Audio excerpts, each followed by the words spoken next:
세상 살아가기 여러분 어떻습니까? 흔히 우리가 세상 살아가는 표현 중에 참 답답하다라고 표현할 때가 있어요.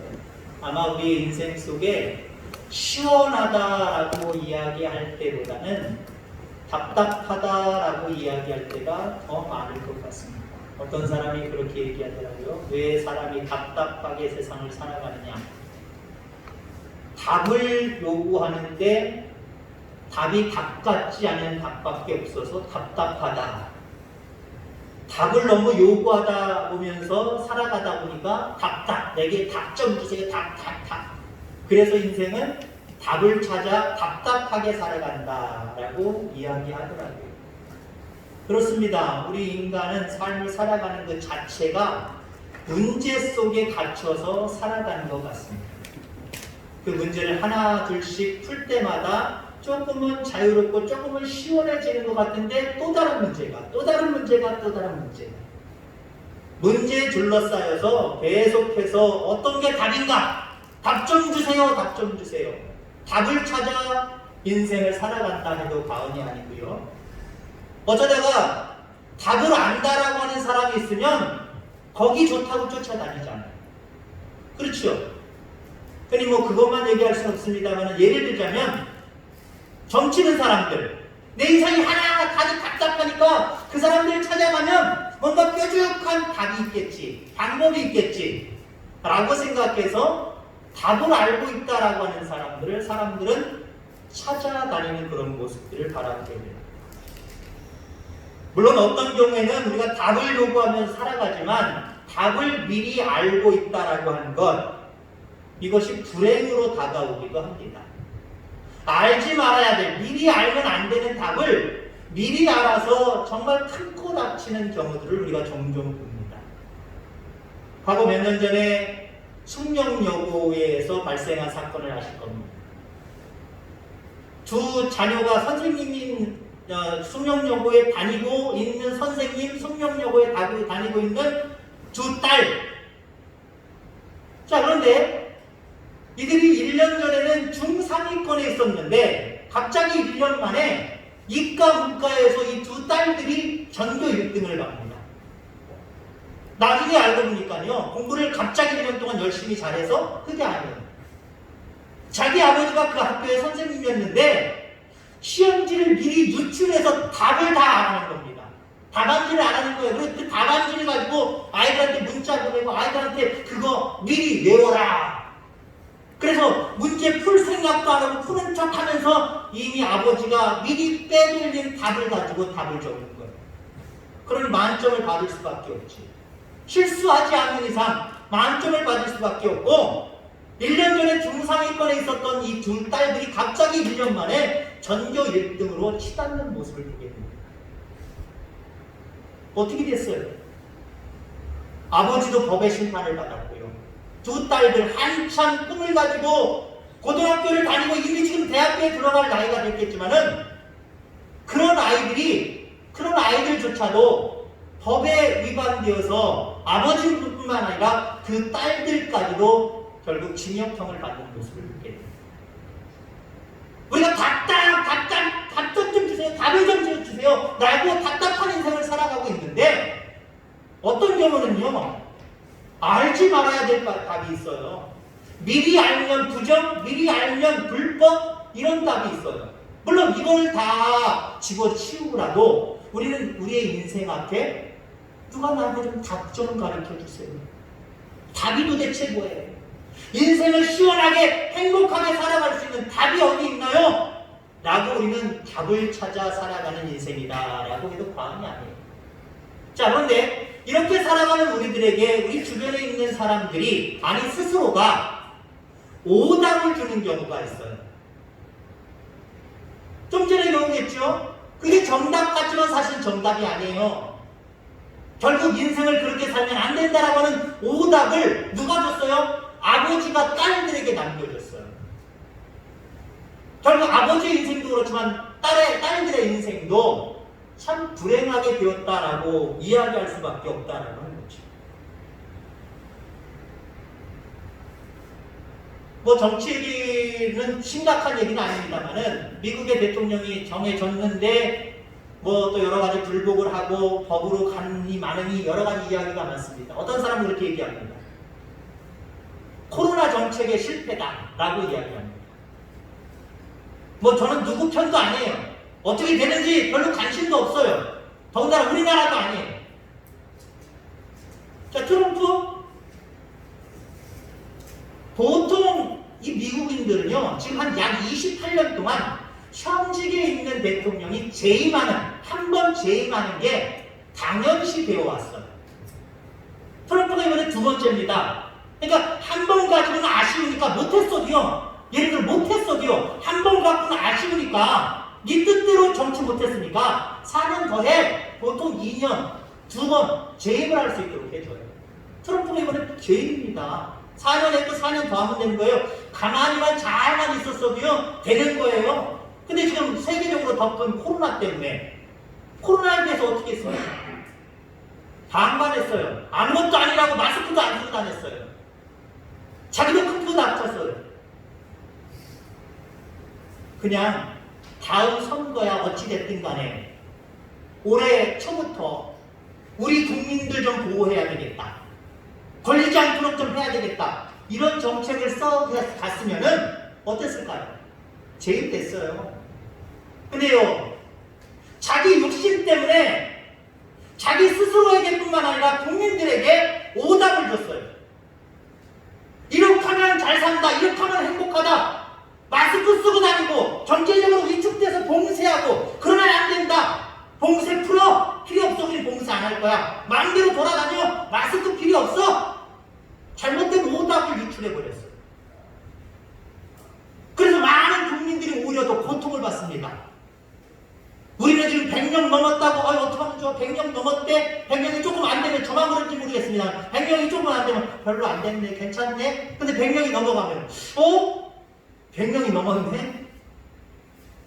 경제지역이 또 없다. 경제지역이 한 명이라도 생기면 경제지역이 또 생겼네. 이것만 가지고도 우리 불안하잖아요. 좀 조바심이 나잖아요. 미국은요 몇백 명 수준, 몇십 명 수준이 아니에요. 몇만 명, 몇십만 명이 하루에 그냥 감염되어 가고 있어요.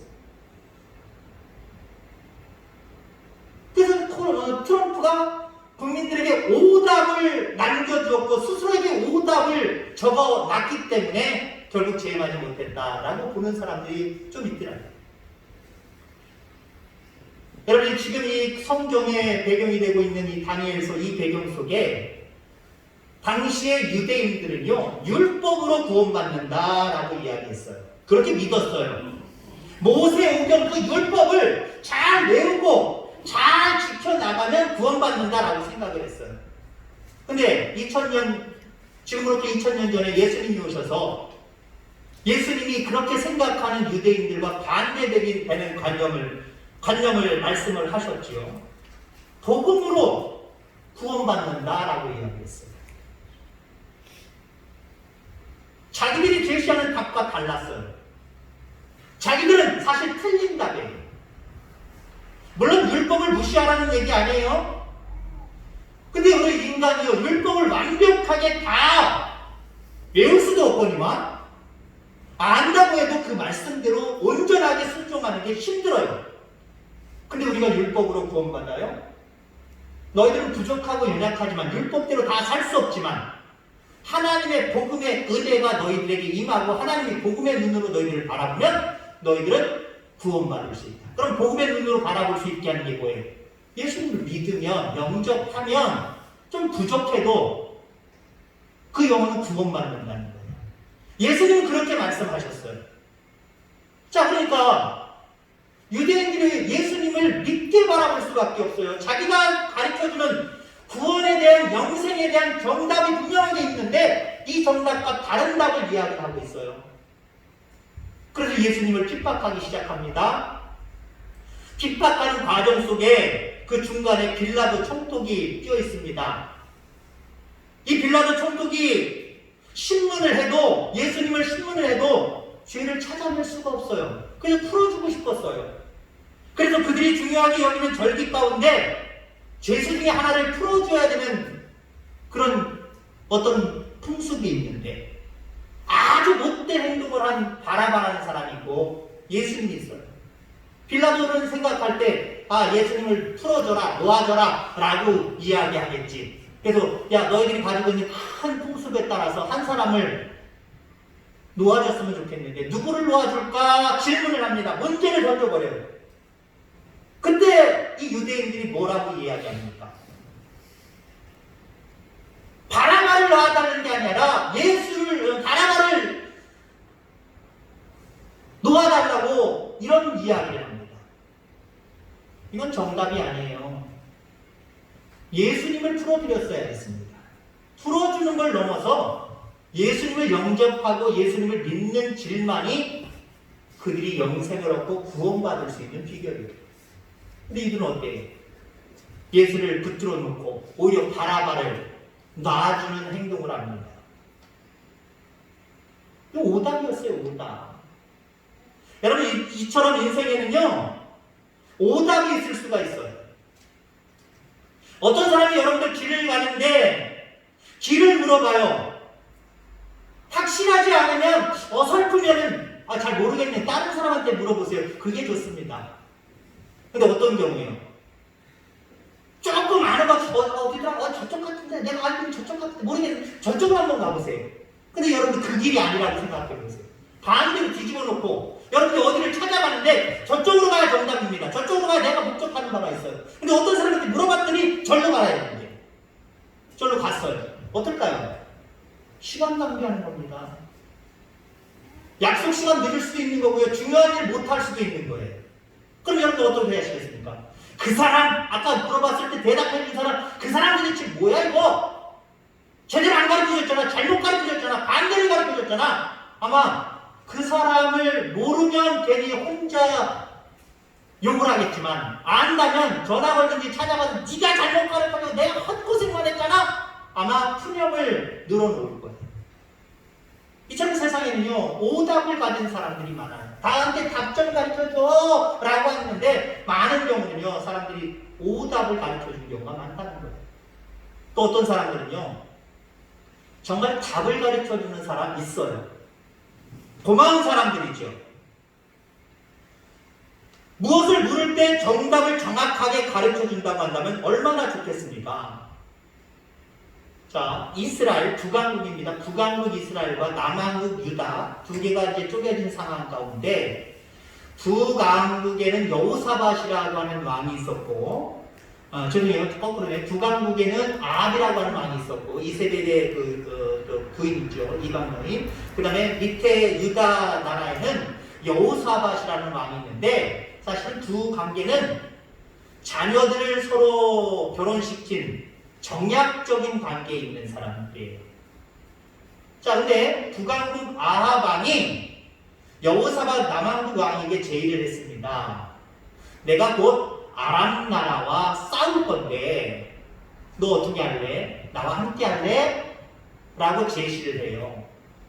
그럼 여러분들, 정약적인 관계 속에 가족이잖아요. 어떻게 보면 가족을 이뤘잖아요. 그러니 여호사밧이 뭐라고 했냐면, 당연하지. 네가 어떤 일을 하든지 내가 도와야지. 함께 해야지. 그래서 아람 나라와 전쟁을 치르기로 했어요. 그런데 여호사밧은 그래도 나름대로 믿음의 사람입니다. 믿음의 사람이었기 때문에 이거 전쟁을 하는 게 맞는 건지 안 하는 게 맞는 건지, 전쟁을 하러 나가면 승리할지 안 승리할지 이걸 좀 아는 사람에게 답을 구해보자 라고 아합 왕한테 제시합니다. 자, 아합 왕 어떤 왕이라고요? 앞에 얘기했지만 이세벨을 자기의 아내로 삼아서 온 나라를 우상숭배로 만든 왕입니다. 악한 왕이에요. 그가 400명의 선지자들을 불러옵니다. 근데 나중에 여호사밧이 이야기했습니다마는 뭐라고 얘기를 하냐면, 악한 영에, 거짓 영에 움직이는 사람이라고 이야기합니다. 아마 우상숭배자들의 선지자들이겠죠. 온전한 하나님의 선지자라기보다는 우상을 숭배하는 자들의 선지자겠지. 그들 400명을 데리고 와서 400명에게 묻습니다. 야, 우리가 아람 나라랑 전쟁하는 게 맞냐 틀리냐? 우리가 가면 이기겠냐 안 이기겠냐 답을 좀 알려줘. 그랬더니 이 400명의 선지자들이 하나같이 올라가십시오. 승리가 우리에게 있습니다. 승리할 것입니다. 라고 이야기를 해줍니다. 자, 여호사밧에게 어떤 사람이 있어서 또 다른 하나님의 사람이 있으니 이 사람에게 물어보는 게 좋겠다라고 생각을 합니다. 자, 그래서 미가야라고 하는 선지자가 등장을 하지요. 이 선지자는 400명의 선지자랑 다른 대답을 합니다. 올라가지 마십시오. 올라가는 날에는 죽습니다. 멸망합니다. 올라가지 않는 것이 최고입니다. 이게 정답입니다. 하나님이 원하시는 답입니다.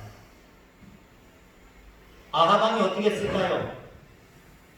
여호사밧은 둘째치고 아하방은 우상숭배의 사람이었기 때문에 400명의 선지자들의 이야기를 듣고 웃기는 소리 하지 마라 라고 한마디로 미가야의 답을 오답으로 처리하고 400명의 선지자들의 답을 정답으로 여겨서 싸우러 갑니다. 여호사밧은 글쎄 성경이 자세히 기록되어 있지 않지만 사전이 가재는데 가면 안 된다고 미가야 선지자가 이야기하는데 어떻게 하면 좋아? 따라갔어요. 아하방이 띠를 낸 게 그겁니다. 당신이 북왕국 왕인 것처럼 왕복을 입어. 나는 내복하고 변장해서 들어갈 테니까. 작전 나름대로 썼어요. 인간의 생각으로 작전 썼어요. 그래서 400명의 거짓된 영들이 소속되어 있는 그 선지자들의 말이 정답으로 알고 정답을 증명하려고 싸움터로 나갑니다. 결론적으로 이야기하면요. 여호사밧 왕은 살아서 도망가고요. 아하방은 미가야 선지자가 이야기한 것처럼 화살에 맞아 바로 죽지 않고 그날 아침에 맞아서 그날 저녁까지 시름시름 앓다가 결국 죽습니다. 정답을 가르쳐주는 미가야라고 하는 선지자가 있었다라고 하는 거예요. 여러분, 그리고 중요한 게 있습니다. 우리에게 정답을 이야기해주는 사람도 있어요. 근데 여러분들, 내가 원하는 답이 정답이 아닐 수 있다는 거예요. 내가 원하지 않는 답이 때로는 정답일 수도 있다는 거예요. 이건 잘 분별해낼 수 있는 저와 여러분들 되길 바랍니다. 그러면 저는 오늘 두 가지를 얘기했습니다. 우리가 문제를 안고 살아가는데, 그래서 우리가 답을 요구하는데 어떤 사람들은 오답을 자꾸 주고 어떤 사람은 정답을 준다. 이왕이면 여러분 인간적인 관계 속에서 자꾸 오답을 주는 사람들은 좀 멀리 하실 필요가 있고요. 정답을 주는 사람들을 가까이 할 필요가 있어요. 근데 여기서 저는 더 한 계단 더 나아가고자 합니다. 오늘 제목의 말씀이 뭐예요? 더 좋은 답을 주시는 분. 하나님이십니다. 우리 하나님 앞에 하나님 내 인생 답답해 죽겠어요. 하나님 답 좀 주세요. 하면 우리 하나님은 답을 주시는데 중요한 게 있어요. 더 좋은 답을 주세요. 아멘. 내가 원하는 정도의 답이 아니라 인간의 세계 속에서 통용되는 그 정도의 답이 아니라 더 훌륭한, 더 뛰어난, 더 기발한 그런 답을 우리에게 주신다라고 하는 거예요. 사울의 아버지가 기스입니다. 기스라고 하는 이름을 가지고 있습니다. 이 기스가 암나기를 잃어버렸어요. 암나기를 잃어버려서 아들 사울에게 야, 암나기 좀 찾아와. 잊어버렸으니까. 그래서 이 사울이 종을 데리고 며칠 동안을 암나기를 찾으려고 헤매면서 돌아다닙니다.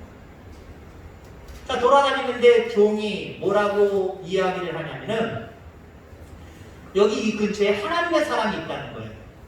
우리가 물을 만한, 우리가 지금 찾고 있는 답을 줄 만한 사람이 있다는 거예요. 그 사람을 찾아가자는 거예요. 그 사람이 사무엘 선지자입니다. 근데 사무엘 선지자가 이 사울이 찾아오기 바로 전날에 하나님의 환상을 봤어요. 환상을 봤는데 하나님의 사자가 뭐라고 얘기를 하냐면 너를 찾아오는 한 사람이 있을 텐데 그 사람이 요구하는 정답만 줄 것이 아니라 그를 이스라엘의 왕으로 네가 기름 부어라. 자, 결국 그 이야기를 들었고요. 사울이 그의 종과 더불어서 사무엘 선지자를 찾아왔어요. 당신은 하나님의 사람이지요. 우리 아버지가 암나기를 잃었는데 내가 지금 찾으러 다녀도 답이 안 나옵니다. 어디에 있는지 잘 모르겠습니다. 그러니 당신은 우리 아버지의 암나기가 어디에 있는지 아시지요? 답을 좀 가르쳐 주세요. 그랬더니 그 사무엘 선지자가 그 전날 밤에 환상을 본 대로 그를 이스라엘 백성의 초대왕으로 기름을 붓습니다. 결국 초대왕이 되잖아요. 암나기가 문제입니까 지금? 암나기가 이 사울에게는 정답이에요. 이거 찾는 게 자기에게 맡겨진 문제 해결하는 거예요. 아버지에게 암나기를 찾으고 나서 암나기 여기 있습니다 라고 갖다 드려야 자기가 문제를 해결한 거예요. 답을 찾은 거예요. 근데 여러분들, 이 사울은 결론적으로 암나기도 찾았을 뿐더러 자기는 전혀 꿈꾸지도 않았고 상상하지도 않았고 전혀 요구하지도 않았고 전혀 생각하지도 않았던 이스라엘 백성의 초대왕이 되어버려요. 여러분, 결국 하나님은 문제의 답만 주시는 분이 아니라 더 큰 것까지도 더 좋은 것까지도 주시더라라고 하는 거죠. 자, 우리가 찬양했던 두 번째 찬양, 우리 주님은 사랑의 주님, 우리 주님은 임마누엘의 주님, 나보다 너를 더 사랑, 나보다 나를 더 사랑 하시는 주님, 그는 살아 계셨습니다. 아멘. 나보다 나를 더 사랑한대, 나보다 너를 더 사랑한대. 그런 분이 도대체 어디 있습니까? 근데 우리가 왜 답을 요구합니까? 인생을 살아가면서 그 답이 해결돼야, 그 문제가 해결돼야 내가 좋기 때문에 그래. 내가 좋기 때문에 내가 좋을 만큼, 나를 사랑하는 요만큼 이 문제의 답을 우리는 요구하면서 살아가는 거예요. 근데 우리 하나님은 내가 요구하고 내가 바라는 요만큼이 아니라 나보다 나를 더 사랑하시는 주님, 그렇기 때문에 그 하나님은 내가 생각하는 요 정도의 답을 요구하는 게 아니에요. 요 정도의 답을 요구하는 게 아니니까요. 우리 하나님은 요 정도를 뛰어넘는 더 좋은 답을 우리에게 가르쳐 주시는 하나님이에요. 여러분, 이 사실을 분명히 기억하며 늘 하나님을 바라고 또 소망하며 살아가기를 주의로 축원합니다. 자, 우리 목사님 다니엘서를 읽어놓고 왜 딴소리만 자꾸 하시지? 본문으로 들어가죠. 오늘 본문에 다니엘이라고 하는 사람이 나옵니다. 바벨론에 포로로 잡혀간 이스라엘 백성입니다. 느부갓네살 왕이, 그 바벨론 왕인데 느부갓네살 왕이 꿈을 꿨어요. 나라를 걱정하고 염려하고 밤을 설치다가 꿈을 꿨는데 생각하기로는 대단한 꿈이었어요. 근데 문제는 뭐냐? 내가 도대체 무슨 꿈을 꿨지? 꿈 자체를 잃어버렸어요. 근데 꿈을 꾸면서 하도 신기한 그런 꿈이었기 때문에 뇌리 속에서 정확하진 않지만 둥글렁둥하게 내가 분명히 꿈을 꿨는데 이거 뭔가 상징적이고 의미가 있는 꿈인데 이 꿈 자체가 뭔 꿈이었지? 그리고 이 꿈을 생각나지도 않을 뿐더러 이 꿈의 해석이 도대체 어떻게 되지? 답답했어요. 말하면 답답했어요. 우리 인생이 왜 답답해요? 문제는 있는데 답이 없기 때문에 답답한 거예요. 지금 이 느부갓네살 왕, 분명히 뭔가 나에게 신께서 무엇인가를 보여주시려고 꿈을 꾸게 하셨는데 그 꿈이 무엇인지 어떤 의미를 갖고 있는지조차 모를 뿐더러 더 중요한 것은 어떤 꿈이었는지도 몰라요. 그래서 이스라엘 백성들 가운데 있는 박수, 술객, 점장이, 술사들 전부 미래를 점칠 수 있다라고 하는, 답을 알고 있다라고 하는 지혜로운 자들 다 모아서 내가 꾼 꿈이 무엇이며 그리고 그 꿈의 해석이 무엇인지 말하라! 말하지 않으면 너희들 다 죽여버릴 거야. 아니, 독재자죠. 후악한 사람이죠. 어찌됐든 간에 이렇게 명령을 해요. 많은 점쟁이들, 술사들, 박수들, 또 점쟁이들, 이 사람들이 얼마나 죽게 되었는지 몰라요. 나 큰일 났다, 큰일 났다. 꿈을 얘기해주면 해석은 가능할지 모르지만 꿈 자체를 저 느부갓네살 왕이 모르니 우리가 어떻게 알아내리요? 몰라 죽겠다. 이거 가만히 있다가 죽게 됩니다. 그때 다니엘이 등장하는 겁니다. 다니엘이 느부갓네살 왕에게 말합니다. 오직 은밀한 것을 나타내실 이는 하늘에 계신 하나님이시라. 아멘. 여러분, 오직 인생의 모든 앞길의 문제를 해결해 주실 답을 알고 계시는 분은 하나님이시라. 아멘. 여러분, 분명히 여러분들 마음속에 깊이 새기시길 바랍니다. 자꾸 문제가 있는데 이 사람한테 물어보고 저 사람한테 물어보면요, 다 오답죠. 정답을 주는 경우도 있지만 오답을 주는 경우가 참 많이 있어요. 같이 예수님을 믿는 부부도요, 여보 오늘 나 아픈데, 아이고 나 가기 싫은데 어떻게 하면 좋을까? 정답을 줘야죠. 그래도 가야 돼! 라고 정답을 줘야 돼. 그래요, 나도 싫어. 오늘은 그냥 집에 쉽시다. 같이 오답을 주고 하나님 기뻐하시지 않는 모습으로 결정할 수도 있어요.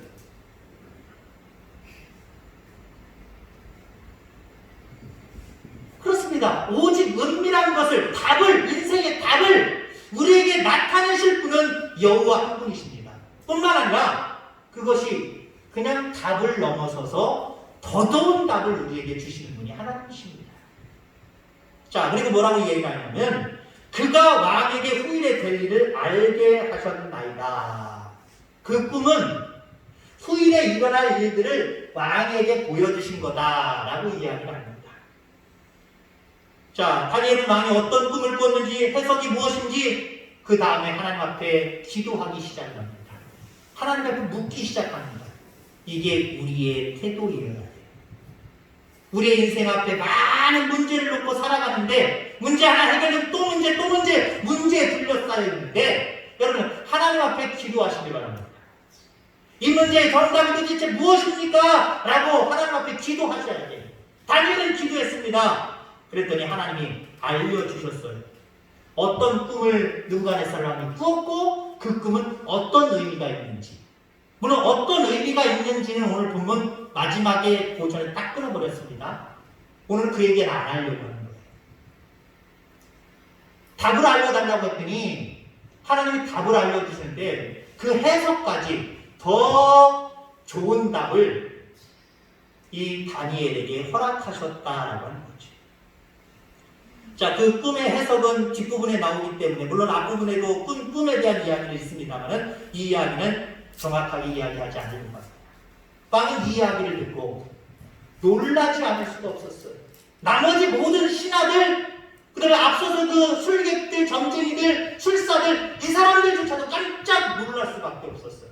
우리는 답을 몰랐는데 저 사람은 어떻게 이중적인 꿈이 무엇인지, 그 해석이 무엇인지 이걸 다 알 수 있을까?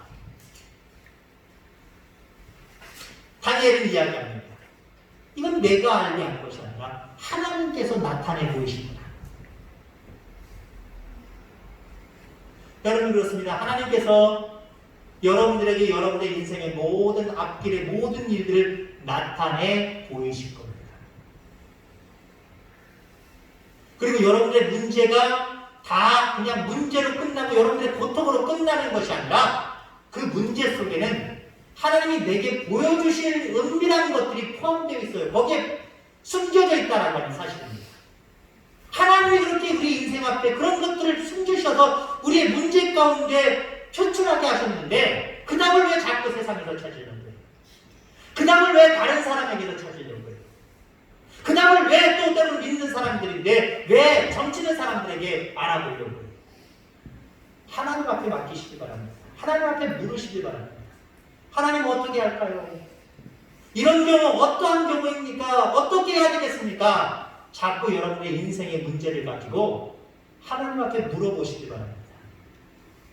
세상 사람들에게 물어봐서 오답 때문에 고통당하지 마시고요. 고난당하지 마시고요. 그냥 답을 안다고 해도 그냥 인생에서 누릴 수 있는 조금의 쾌락과 즐거움만 누리다가 말할 그런 정답으로 만족해하지 마시고요. 우리 하나님은 나보다 나를 더 사랑하셔서 지금도 살아 역사하시는 분이시기에 그분께 여러분의 인생의 문제를 자꾸 물으시고 맡기시길 바랍니다. 그러면 우리에게 정답을 주실 거예요. 아니, 정답보다 더 좋은 답을 우리에게 허락해 주실 거예요. 늘 하나님 앞에 맡기고 물을 수 있는, 그래서 하나님이 여러분들에게 더 좋은 답을 주심으로 인하여 늘 풍성한 은혜 속에 살아가는 저와 여러분의 다 되기를 주의 이름으로 축원합니다. 기도하겠습니다. 하나님 아버지 감사합니다.